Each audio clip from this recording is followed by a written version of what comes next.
Hello and welcome back to Unit 13 on angular momentum. In part 4 here, we're going to look at a set of 3 examples going into concepts associated with angular momentum. For the first example, we're going to look at the angular momentum of the Earth in 2 different ways. One for its spinning on its axis and the other one for its angular momentum in its orbit, assuming the orbit is circular. For this, we need some numbers. So I'm going to show you again that there are these lovely fact sheets you can find on the internet that gives you all the information you will need. Here is the mass of the Earth, the radius of the Earth, another number that we need. We need the distance from the Earth to the Sun. That would be this number. And we need how fast does it move in its orbit.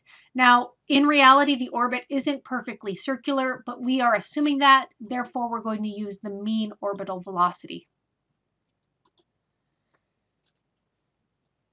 So writing those parameters down. The radius of the Earth was 6378 times 10 to the third meters. The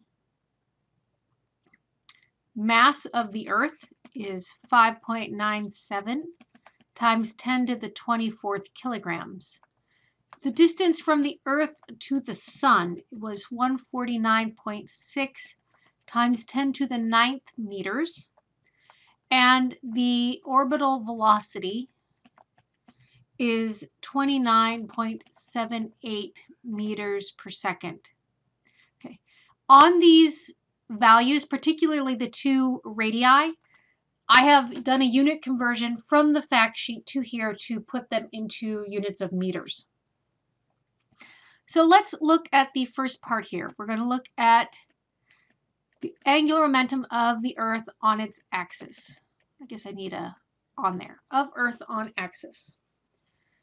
For this, here is the Earth. Usually it's more round than that, but here is its axis and it rotates. For this, we need to consider the Earth being a solid object.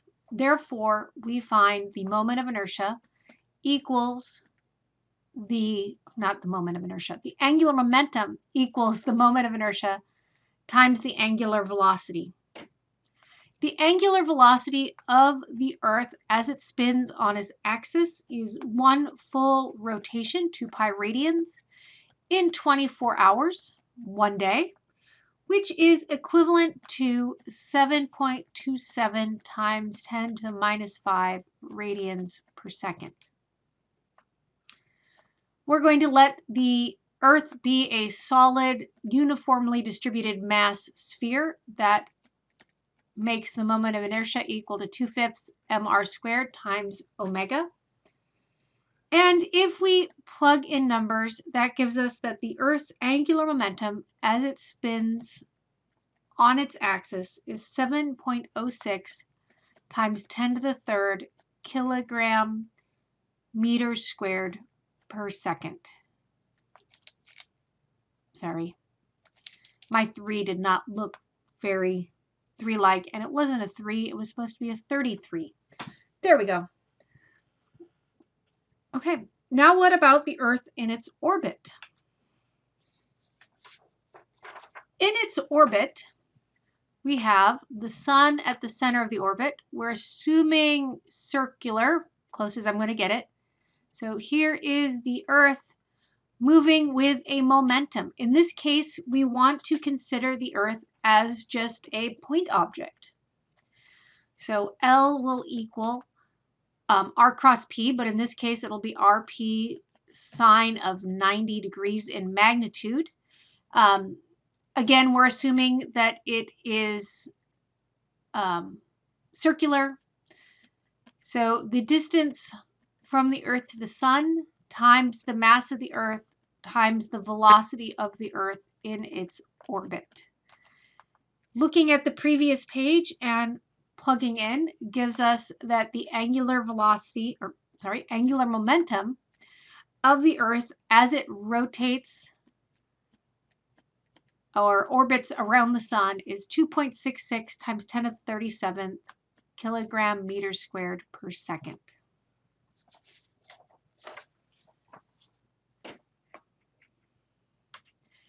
The next example is very related.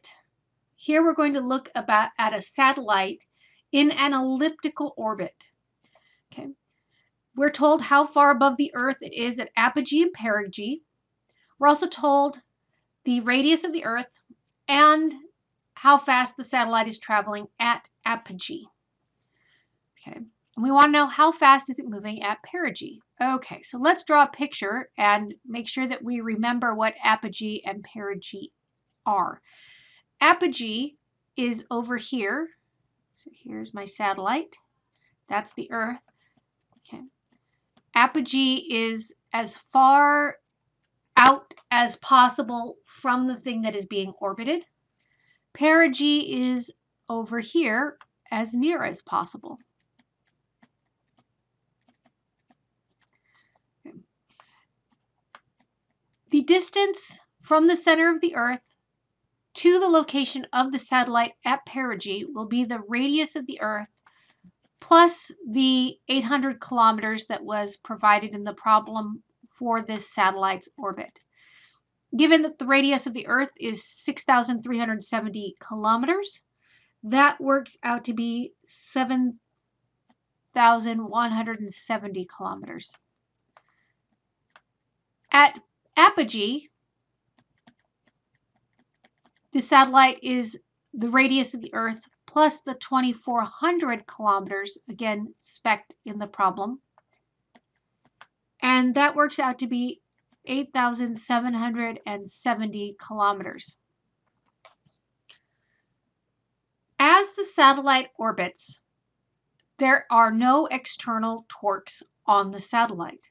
The only force acting on it is the gravitational force, and that gravitational force is always going to point towards the Earth. Therefore, it can't provide a torque. That tells us that angular momentum must be conserved. In magnitude,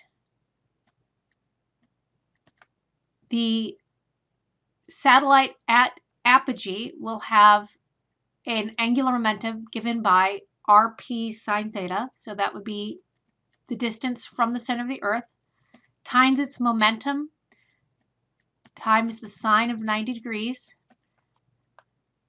and that has to equal the same quantities but at perigee. Plugging in that linear momentum is mass times velocity, and that the sine of 90 is equal to 1. That gives us that the distance at apogee times the mass of the satellite times its velocity at apogee equals the distance at perigee times the mass times the velocity at perigee. Mass canceled, and we can now find that the velocity at perigee will be distance at apogee times velocity at apogee divided by distance at perigee. We're told at apogee the satellite is moving at 6,800 meters per second. We've already found our two distances. Plugging this all in results in a velocity at perigee of 8,317 meters per second.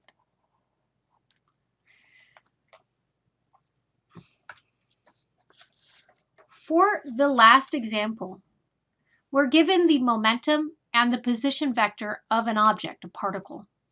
And we want to know the torque it experiences at t equals 5 seconds. First thing we need to do is we need to find the angular momentum. Angular momentum is r cross p. Using my trick to find that cross product, set up a matrix, put the unit vectors across the top, the components of the, that's in the wrong spot. Let's try that again. The components of the first vector in my cross product, in this case it's r, go in the middle row.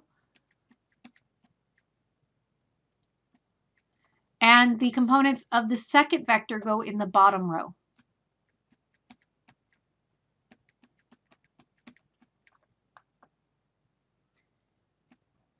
I then duplicate my first two rows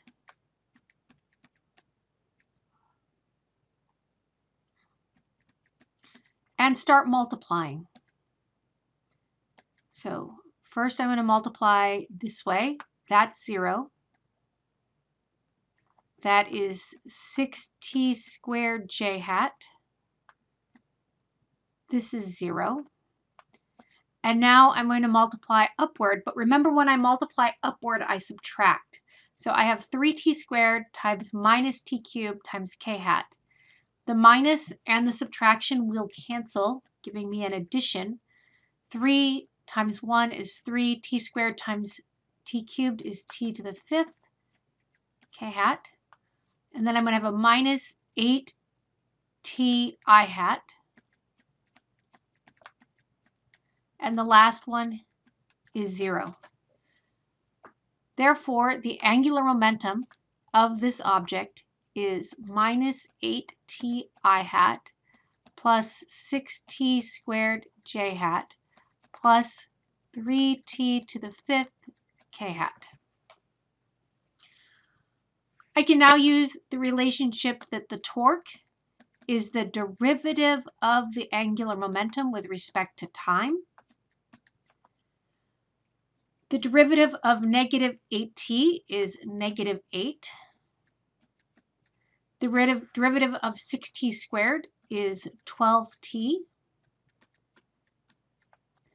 And the derivative of 3t to the 5th will be 15t to the 4th.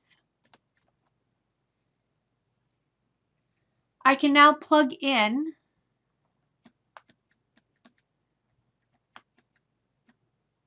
t equals 5. That gives me a value for the torque of minus 8 in the I hat direction. 12 times 5 is 60 in the j hat direction. And then 15 times 5 to the 4th is 9,375 in the k hat direction. This concludes the examples in this part. In the next part, we have a couple more examples we will work.